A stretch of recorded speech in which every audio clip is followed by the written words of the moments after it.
জীবনে একটা কথা কিন্তু ভীষণ সত্যি, জানেন তো?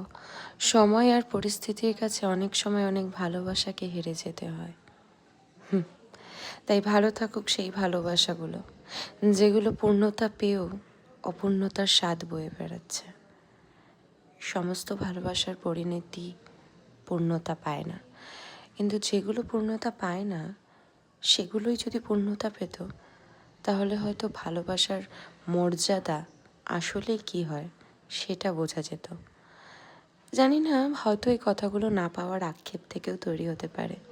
কিছু না পাওয়া জীবনে বেঁচে থাকার রসদও যোগায়।